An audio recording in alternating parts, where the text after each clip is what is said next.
Galois Magical Math Adventure. A long time ago, in 19th century Paris, there lived a curious and mischievous boy named Évariste Galois. He wasn't like most students who only memorized formulas. To him, math wasn't just about cold numbers, it was a magical world, full of mystery and adventure. When the teacher filled the blackboard with boring math problems, Galois' imagination would already be flying far, far away. He pictured himself wearing a cape, turning into an explorer who wandered through the jungles of algebra, hunting for hidden treasures inside equations. Prime numbers sparkled like bright flowers, and group theory danced before him like playful little fairies, waving him forward. But the math world back then was like an old stone castle. Only students who followed strict rules were welcome. Galois' talent, instead of being praised, was seen as wild and strange. Twice he applied to the most famous school in France, the École Polytechnique, and both times, he was turned away. The professors frowned at his proofs. "You wrote this far too short. What are these strange symbols?" To them, Galois was just a troublesome oddball. Galois felt lonely, like a bird trapped in a cage, longing for the sky but unable to escape. Still, he didn't give up. Inside his head, he felt a giant wave rising, powerful enough to change the whole world of math. Shut out by the schools, he poured his energy into his own work. In his tiny room, papers piled up in messy stacks, and the walls were covered with strange diagrams.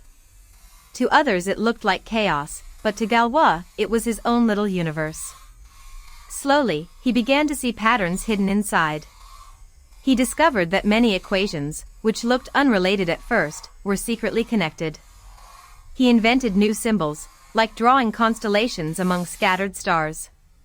He built a new kind of math, group theory, a magical key that could unlock problems no one else could solve. To him, this wasn't just a discovery, it was a revolution. His pen became a magic wand, opening the door to the future. But life, like an equation, was full of twists and turns. In those troubled times, Galois wasn't only a mathematician, he was also a brave young revolutionary. Because of his beliefs, he was arrested, shunned, and finally drawn into a mysterious duel. On the night before the duel, Galois knew he might never see the sunrise again. With shaking hands, he wrote down his most important ideas at lightning speed. His heart burned like fire, but his words were clear and steady. He wrote, "Remember me, I die for honor." He knew his body might vanish, but his ideas would live on. When morning came, they found him wounded, clutching his papers tightly. That bundle of notes became the greatest treasure he left to the world. After his death, his work reached a great mathematician named Joseph Louville. At first, Louville frowned. "What is this? Just a madman's scribbles?" But as he read more, he gasped in amazement. "No, this is the music of a genius." He published Galois' work, and it shook the math world. Although Galois lived only 20 short years, the group theory he created changed mathematics forever and opened a whole new era.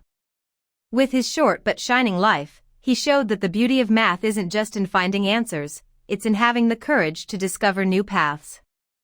Galois lit a lighthouse for future generations, proving that true genius can never be buried by time.